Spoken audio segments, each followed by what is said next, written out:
Andrew Milne, and you're very welcome back to the Celtic Soul podcast. The podcast is available across all pod platforms, and you can also hear us on Celtic Fanzine TV. Both the Celtic Soul podcast and Celtic Fanzine TV are brought to you by More Than 90 Minutes Celtic Fanzine, which first went on sale at Celtic Park 21 years ago.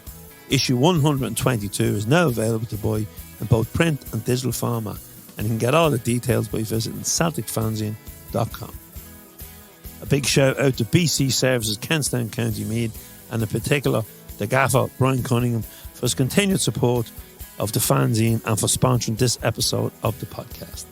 If you're a Celtic-minded business or a Celtic supporters club and you like what we do and you would like to sponsor an episode of the podcast, the fanzine or the website, please email info@celticfanzine.com, message us on social media, you'll find us across most of the platforms, or leave a message at celticfanzine.com.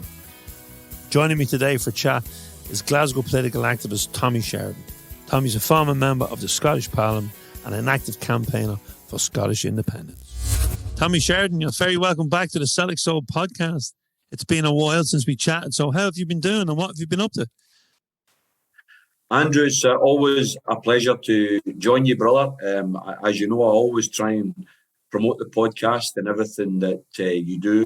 The More Than 90 Minutes magazine is fantastic, and I just want to take my hat off to all of the work that you do. I think the Celtic family should tune in as much as possible and support the type of work you're involved in. So it's a pleasure to be here. I've been particularly busy with a lot of independence stuff, Andrew.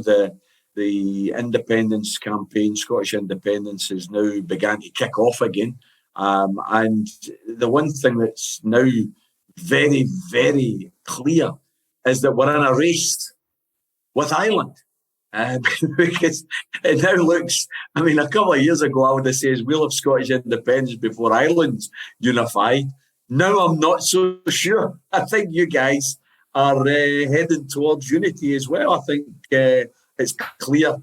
The demographic details a couple of weeks ago showed that it now looks as though the nationalist community outweighs the unionist community in Northern Ireland or the north of Ireland. So I think you guys are looking to get rid of the British Union as well. But by the way, you're not alone. So is Wales, because they had a big march on Saturday. Over 10,000 marched in Cardiff, which is one of the largest they've ever had. We had 7,000 marching in Edinburgh. And we've got a big demo in Glasgow in Freedom Square and George Square on Saturday, 8th October. And I'm hoping that all listeners who support independence, who maybe be watching the Celtic game in the pubs in and around Glasgow, will watch the game against St Johnstone and then pour out the pubs and join us in the square and celebrate the cause of independence. Yeah, Tommy, I suppose it's perfect timing as well to have you on the podcast. But before we get into your political conversation, Tommy, just a quick, how happy are you with how the season has gone so far under Ange? Well, I'll tell you what, Andrew. If you're asking this question 2 weeks ago, then you're given a 10 out of 10, aren't you? You're absolutely flying. We appear to have players who last year, Greg Taylor's one of them, who I thought was a weakness last year. I think he started this season on fire. I think he's one of our most consistent players. And he's now started doing something that he wasn't doing last season, which is making forward passes. Last season, I felt it was always safe, inside.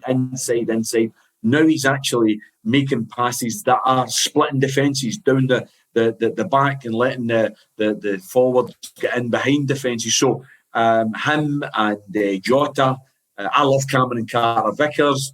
I think the big fella, Maurice Jens, looks great. I think Juranovic has been fantastic. I think Abada, up until the Real Madrid game, was on fire against Rangers. He was outstanding. He was unplayable. I think he had a bad miss against Real Madrid right at the start of the game, followed by a second miss I mean, what a goal that had been, Andrew. I mean, look, how good was that? The pass from O'Reilly, the pass from Jota. Abad is in. He's only going to keep it a beat. And goodness gracious, it was like a pass back. And after that, I think his head went down, Andrew. But I thought we competed for the first hour brilliantly against Real Madrid, against the European champions. We didn't look out of place whatsoever.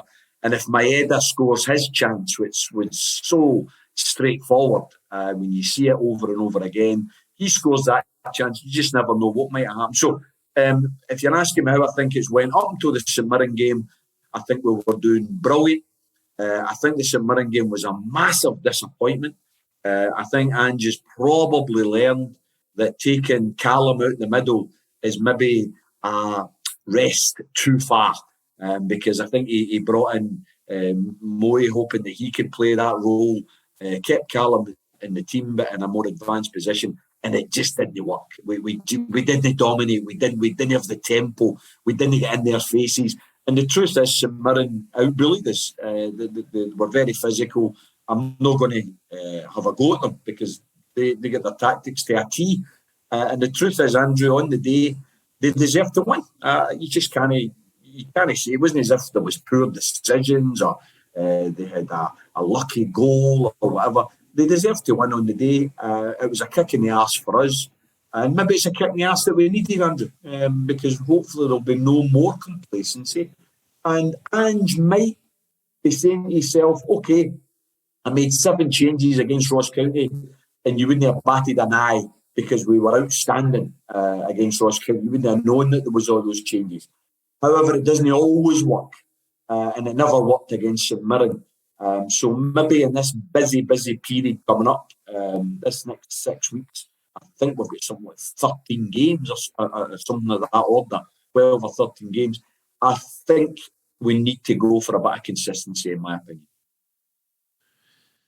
And on the backside of that, you went up to Ross County, almost changed the whole team and put in a magnificent performance. So, and I was thinking, wow, what a man. He can change so many. And then, again, St Mirren with just too many players underperformed, Tommy. But, Tommy, just while we're still on Celtic, how's your real podcast partner, Frank McGarvey? Frank's brilliant. He had a wee bit of a problem a few months ago. That really, the illness with his tummy, and it was quite serious, Andrew. But no, he's back on his horse. He's great fun to do the podcast with. Our difficulty, Andrew, is our cameraman is no longer as available as he used to be. And he was, he does it free of charge. He's now getting paid employment, and we can't compete with that. So it means the podcast hasn't been as regular as we would like it to be. We're going to try and rectify that. I've also started a bloody new course, Andrew. I'm now back at university. I'm the oldest guy at the bloody university. I'm doing a social work, an advanced social work degree. So that curtails my time and my availability as well. But we're hoping to make it at least once a week if we can, because there's so much to talk about. And Frank's got so many stories. I mean, he's an absolute fountain of experience and knowledge, particularly when it comes to the forwards. He talks very, very well about the forwards and the forward runs, and he keeps making the point that we're not yet getting the best out of Kyogo in terms of the runs that he makes behind defences. I think we're still a wee bit reluctant to play that ball either over the top or down the middle behind the defences, because he makes, you and I watch the games. If you watch Kyogo's runs, he always does that run where he runs towards the ball, then turns and he gets in behind, and he's so fast. The amount of times he does it and we don't find him, I think we need to try and make that a bigger feature of our attacking play. And Frank would know a thing or two about scoring goals for Celtic. Listen, the guy, that's what I love about doing the podcast with Frank, Andrew. You and I, we dream about what he's experienced. We would have loved to have played for Celtic. We would have loved to have scored for Celtic. He doesn't just score. He's a member of an exclusive club and that he's got over 100 goals. I mean, that is a very exclusive club for Glasgow Celtic. And also, the thing that I think is important to emphasise about Frank's playing time with Celtic, the 5 seasons that he spent there, there wasn't just one team that he was competing against. Dundee United and Aberdeen were dominant in that period. So playing against Rangers was always difficult because they had a good team as well. But Dundee United and Aberdeen were winning cups and winning leagues during that period. So it was a remarkable period in Scottish football when we had 4 dominant teams instead of just 2 dominant teams. Yeah, a regular occurrence was Scottish teams appearing in European finals. Absolutely. It was, fantastic. I think Dundee United's got that incredible record of being unbeaten against Barcelona. Only played them twice, but they're still unbeaten. Tommy, keep staying in the Celtic with your Celtic hat on. You've been very active in your support of the Willie Maley Monument. The fundraising committee in Newry have done exceptionally well, and I know you helped them out with the big gig in Glasgow, the dinner at Celtic Park, which I attended, and it was a magnificent night with Martin O'Neill. And you were also over for the Hooli that happened in Newry, and that's the only word to describe what a night that was. Two different type of nights, Tommy. One you put your suit on for, one you took your suit off for, and maybe put a suit of armour on. It was a wild night in Newry and a wonderful night in Glasgow. So I'm hearing now, Tommy, that there's a date set for the unveiling of the monument. There is a date set, Andrew, and because, as you know, I'm just back from university. I've been in university all day, and I don't want to get this wrong, but I'm pretty sure it's the 15th of April. I think it's Saturday, 15th of April, 2023. I know they were trying to get it as near to Willie Maley's birthday as possible, but the date is definitely set. If that is wrong, please go on to check the Willie Maley Twitter account, and you'll be able to find that in detail. But the guys and gals who have been involved, the brothers and sisters who have been in the Willie Maley Memorial Committee have done an absolutely incredible job. And by the way, the same type of job that those who did the Bobby Lennox statue, those that are doing the Billy McNeill statue. I mean, the work that Celtic fans do in and around Celtic and the whole Celtic culture, it's just incredible and absolutely fantastic. But they've reached the stage now where they have the money in the bank, they have commissioned the statues getting made as we speak, and they've got the date ready. I think they're going to have a big night in the Canal Hotel, I think they've booked. So there'll be a massive night. I think we're going to have a wee march with foot bands and things to the statue. We're going to unveil the statue, and then we're going to have a wee night in Newry. And it will be a fantastic night, a fantastic achievement. And it will be there forever. It's an everlasting memory for Newry of the birthplace of one of Celtic's most important individuals, Willie Maley. We sing about him every weekend. It's only fitting that there is a statue of him in his birthplace. Yeah, Tommy, I think that's 15th of April. I'm just looking at the Twitter account here. 15th of April, and it is... 15th of April, I got it right. That's what I said, 15th of April. And there is a function in the Canal Court, and tickets are 15 quid, and they're available from the committee. And there'll also be a speaker on the night, which I'd imagine might be you, Tommy. Well, I think there's going to be a selection of speakers. I know the committee have been on asking us to go over again, and we're certainly, myself and 2 other guys, Shuggy and Stephen, helped. Well, the 3 of us got together and we pushed the big dinner dance. I couldn't have done it without the 2 of them. They were fantastic, and the committee's asked the 3 of us to come over. So I certainly hope we can all make it. And if we could say a few words, I'm hoping, and if he's listening, Martin, on the night, Martin O'Neill was tremendous in the dinner. As you know, you were there yourself. He was fantastic, and he said that he wanted to speak at the unveiling.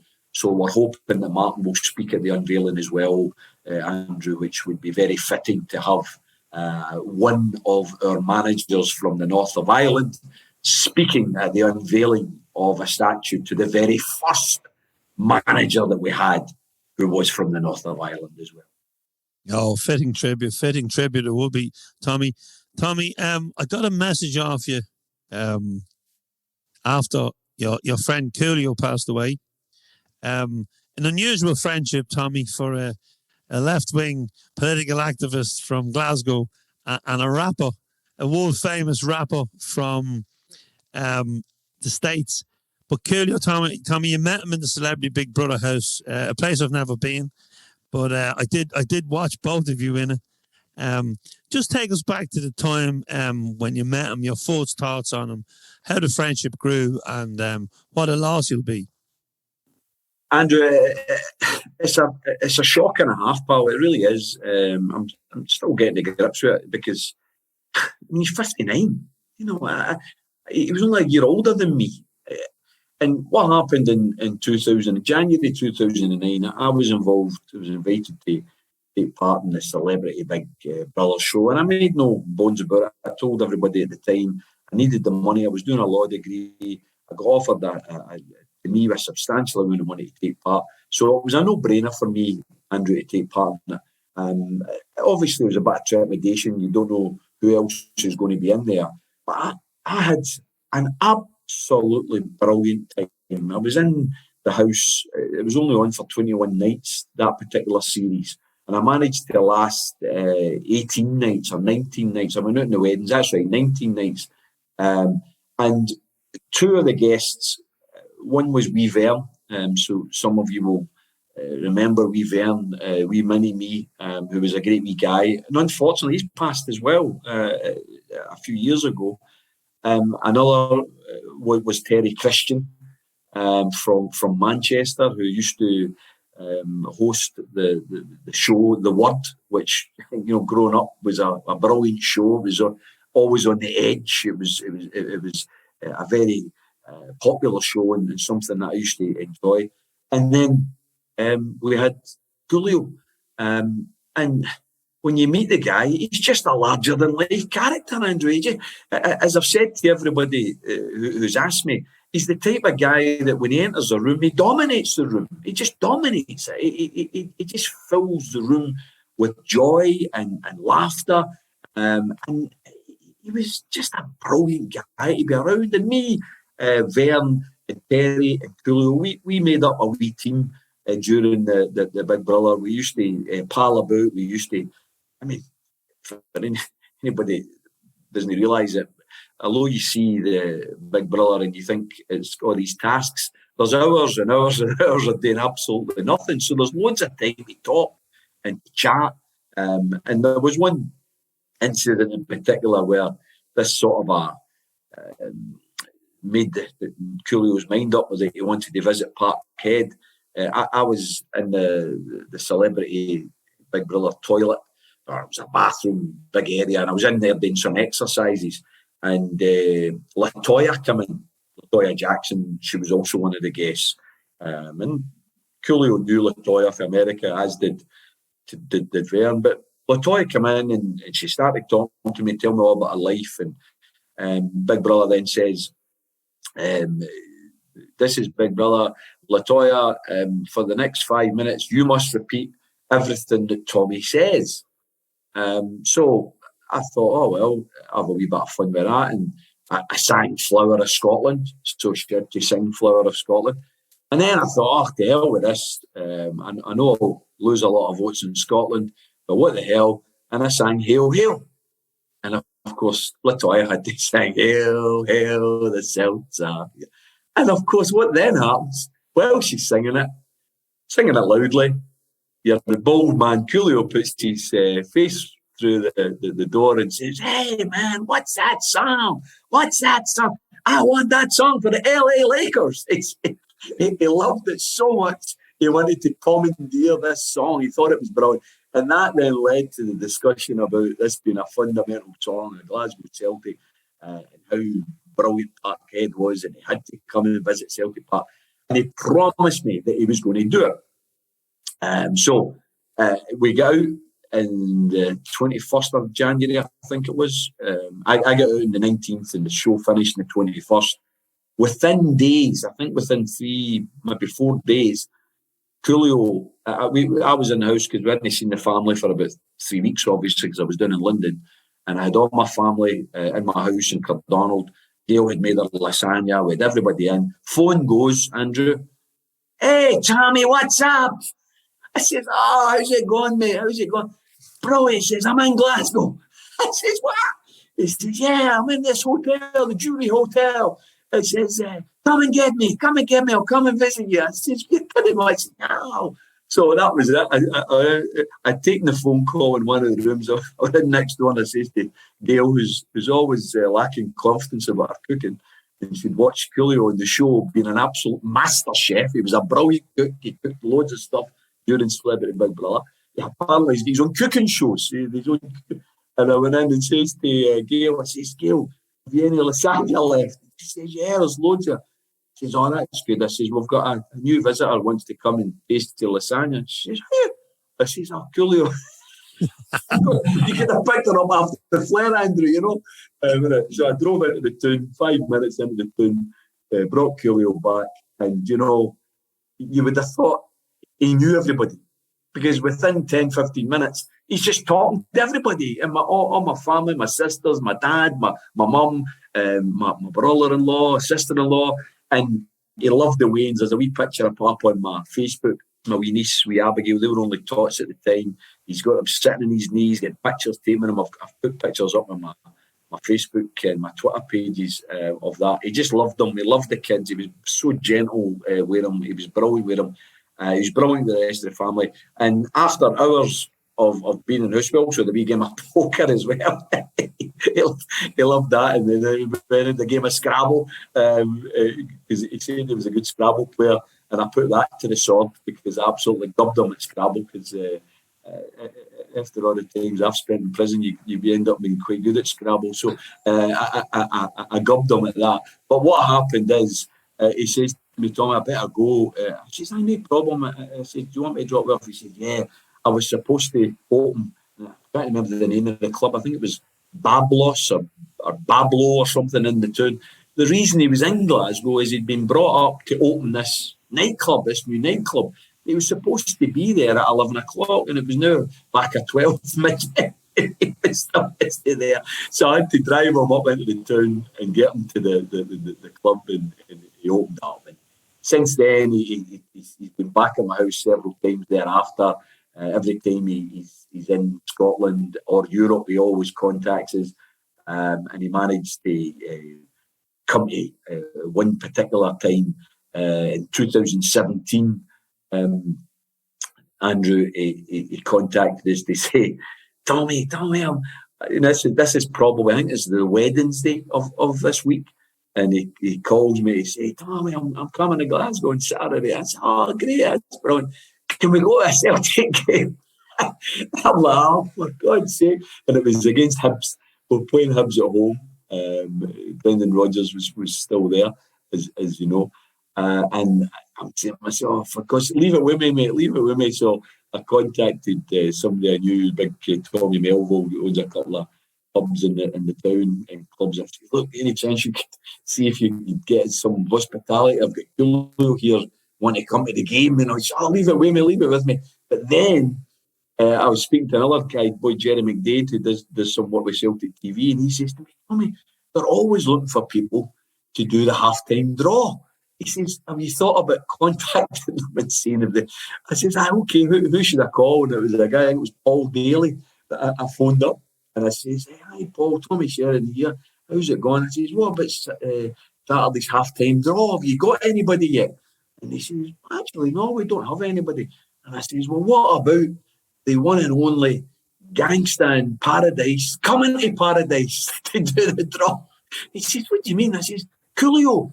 And there was a silence till the end of the morning. I says, no, I'm serious. He says, you're kidding me? I says, no, he's coming to Parkhead on Saturday, do you want me to do the draw? Just give me 10 minutes, and okay, he went away and I spoke to whoever I had to speak to and come back and says, we'd love him to do that. He says, there's 2 tickets to go with it. I says, a beauty. Meantime, Thomas Melville had already got his 3 tickets. So we managed to get Gail and Gabriel a ticket. We got Coolio a ticket. And then obviously we went to the game, and Andrew, it was like a kid at Christmas, waking up the presents under a tree. When we walked up the stairs, and we were in the main stand, right looking over at the Green Brigade, he just absolutely loved it. He was in awe of the whole thing. I mean, outside, I have to say, before we got in, it took us ages to get in. So many fans wanted photos with him, and he loved all of that, and he was great with all the fans. He would stop and take photos. But then when he got inside, absolutely brilliant. So then when it came to the going up to do the draw, I did say to him, I said, now listen, mate, I says, I'm not particularly well quoted with the board and all that stuff. So don't mention me, and you better not mention the Green Brigade either, I says, because sometimes there's a wee bit of tension between them and the hierarchy at Celtic. He's like, oh yeah, no problem. He goes down to the interview. I think it was Mark Wilson was there, and oh God, I know the other guy. Excuse me, can't remember his name. And of course, what does he say? He gets asked, so what are you doing here? And he said, I'm here with my homie, Tommy Sheridan, and I'm here to see the Green Brigade. Of course, it was absolutely brilliant. So listen, mate, he loved Celtic. He loved the Parkhead. He ran up and down the ground that day. He talked about it for years afterwards. When he sent his messages for 17 onwards, he always finished with hail, hail. He just loved it. And to hear of his passing, Andrew, it's just a shock, mate. He was a beautiful guy, and what a talent. And you know what? He'll never be forgotten. And after coming to Parkhead, he'll never walk alone either. And R.I.P. to Coolio. I remember those images. I was at the game, but them images flashed around the world as well. So what an ambassador he was for that short time. He was in paradise, the gangster in paradise. Tommy, I can't have you on the show without talking about the political landscape. You've spoken about where the big Scottish independence rally that's coming up, but there's also a new Tory leader, Liz Truss. There's worker strikes, and there's also the emergence of a strong union leader in Mick Lynch. So, Tommy, come on, give me your 5-minute comment now on the political situation in Britain. Andrew, it's a matter of nature, isn't it, that every action causes a reaction. And you now have, we thought, didn't we? We did think that we'd scraped the barrel with Boris Johnson. We thought he was the worst we could ever get. He's a absolute buffoon, a lying, deceitful, rotter, totally rancid. You couldn't believe a word that came out his mouth. And you thought to yourself, well, we never voted for him, but that's the worst you can get. And then lo and behold, you've now got Liz Truss. You've went even lower into the sewer of political deterioration, decrepit. This is Britain. The British Union is disintegrating before our eyes, Andrew. The idea that these are the representatives of the British Union now show you how disintegrating they are. And from my point of view, they are attacking workers, they're attacking public services. And we don't just have Mick Lynch, we don't just have Eddie Dempsey for the RMT. We've got Dave Ward in the CWU, we've got Sharon Graham in Unite. We've got other good local trade union leaders who are saying, as the campaign's been launched, Andrew, enough is enough. That's the campaign that's been launched. It's over 500,000 people have affiliated to it. And as well as the struggle in Scotland for independence, there is a struggle against cuts in wages and conditions that has led to massive strikes. I was on the picket lines last week talking to a lot of young boys who are now relearning some of the traditions that my mum and my dad talked to me about in terms of trade unionism, sticking by the workers, picket lines, never becoming a scab. All of that is now becoming part and parcel of life for a new generation of fighters, Andrew. And I'm absolutely convinced that the working class are now up and fighting. They're off their knees at last, and they will not go back onto their knees. Mick Lynch himself said it.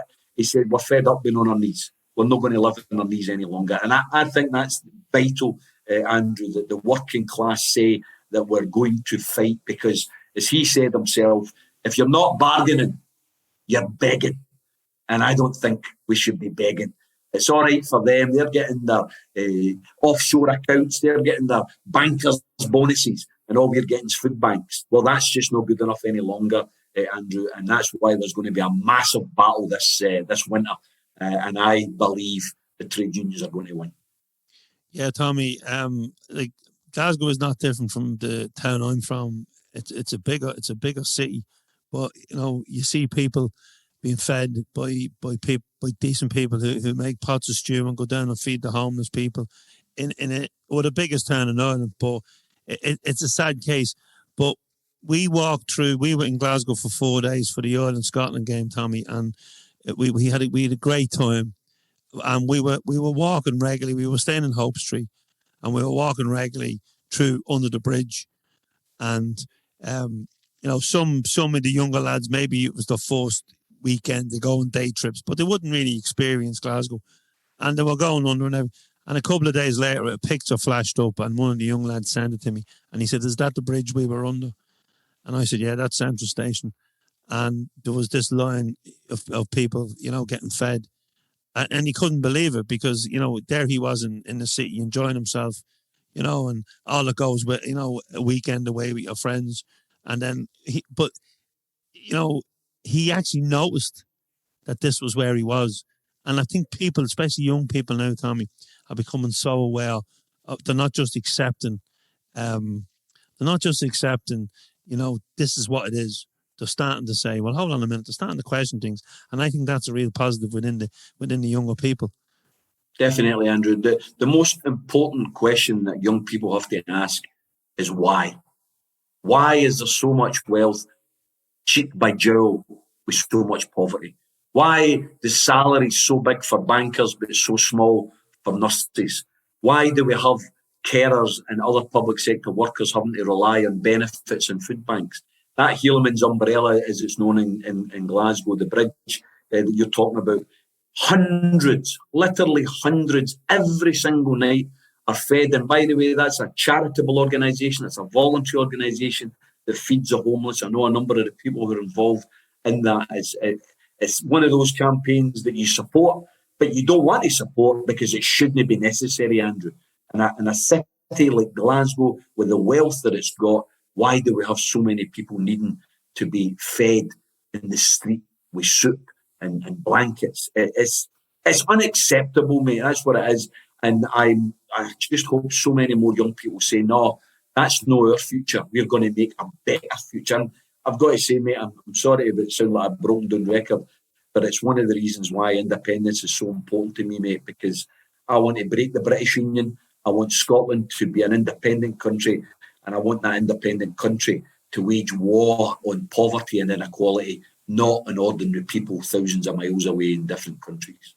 Tommy, I'm glad I got that from you, because you always speak so passionately about politics, and indeed, it was just great to hear about your time with Coolio, and what a wonderful person he sounds like. Just a down to earth guy who was this, who could have just come out of that house and went, yeah, I'm back doing what I do, but he decided to come to Glasgow on numerous occasions. And also, the podcast you do with Frank McGarvey, excellent podcast, folks. And if you get a chance to listen to it, it's on YouTube.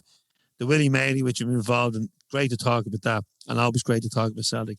Tommy Sheridan, thank you so much for your time, and hopefully we'll get you back on, maybe down the line, so we can get an update on Scottish independence. Brilliant, Andrew. It's always a pleasure, brothers. Hail, hail. You're a gentleman, Tommy. Thank you so much. Once again, thanks for listening, folks. Thanks to Tommy for joining me for a chat. And if you're listening on Celtic Fanzine TV, don't forget to hit that subscribe button, and you'll never miss an episode of this podcast, Talks from the Terrace, and all our video content. And once again, thanks to Brian Cunningham for his continued support and sponsorship of this episode of the podcast. Folks, we're back live, back doing live shows. So The next ones take place in November. We'll be in Dublin and Waterford. John Hartson will be our special guest in Dublin on Friday the 11th, when we will be in Peter Brown's Bar in Dublin, and tickets are available on Eventbrite. And on Saturday the 12th, we will be in the Rue Glen Hotel on the Kilkenny-Waterford border as guests of the Portlag Emerald Celtic Supporters Club for their big dinner. And joining myself and John Hartson on the night will be another Celtic legend, Lisbon Lion, John Fallon. And tickets for that one can be got from Pat or any of the members of the Portlag Emerald CSC, and you'll find them on social media. We have about 15 copies left of More Than 90 Minutes print edition as we head for another sellout, so thank you very much for your support. Issue 122, it's available to order from our shop on CelticFanzine.com. We'll also find subscription details, back issues, t-shirts, badges and scarves. And at CelticFanzine.com you'll also find daily news and articles, all our audio Celtic Soul podcasts, all our Celtic Fanzine TV video content. We deliver free content for Celtic fans across all our platforms, written, visual and audio. And if you'd like to support us, you can do so by sponsoring, subscribing, buying, becoming a member or donating for the price of a pint. And all those details are on the website. Once again, I give it a plug, CelticFanzine.com. So folks, thanks for all your support, not just through COVID, not just last season, but over the past 21 years. We really appreciate it, and we wouldn't have been able to grow without your support. It's a busy schedule for Ange and the Celtic team, and we'll be there to cover the Celtic fans' journey throughout the season. This Saturday, it's Perth and St Johnstone for a lunchtime kick-off before another big Champions League night at Celtic Park against RB Leipzig. We'll be back next week with another Celtic Soul podcast, and you can also catch our Talk from the Terrace podcast on Celtic Fanzine TV, which is our match review and preview show.